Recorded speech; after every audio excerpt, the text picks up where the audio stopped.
కేసీఆర్ కేటీఆర్లపై ఘాటు విమర్శలతో రెచ్చిపోయిన వైఎస్ఆర్ తెలంగాణ పార్టీ అధ్యక్షురాలు వైఎస్ షర్మిల విదేశీ పర్యటనలో ఉన్న మంత్రి కేటీఆర్ పై సీఎం కేసీఆర్ పైన తనదైన శైలిలో సెటైర్లు వేశారు.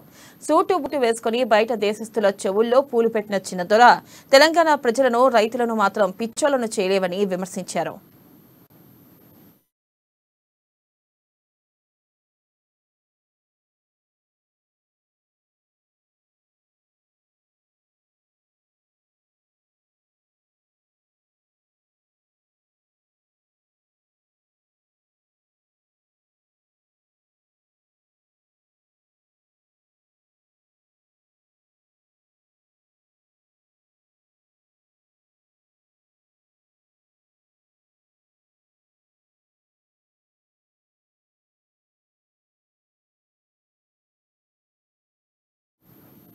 ఇక కాళేశ్వరం ప్రాజెక్టు తెలంగాణ ప్రజలకు జీవధార కాదని, కేసీఆర్ కుటుంబానికి కమిషన్ల దార అని, తెలంగాణ ఖజానాకు కన్నీటి దార అంటూ షర్మిల విరుచుకుపడ్డారు.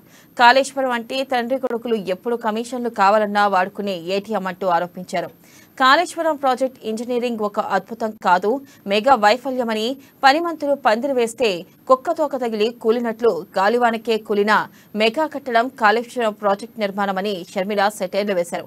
1,00,000 కోట్లు ఖర్చు పెట్టి ఎన్ని ఎకరాలకు సాగునీరు ఇచ్చారో మీకే తెలియని అయోమయంలో ఉన్నారని, పైకి మాత్రం సాగు తాగునీటిలో తెలంగాణ దేశానికి ఆదర్శంగా నిలిచిందంటూ గొప్పలు కొడుతున్నారని తీవ్ర విమర్శలు చేశారు.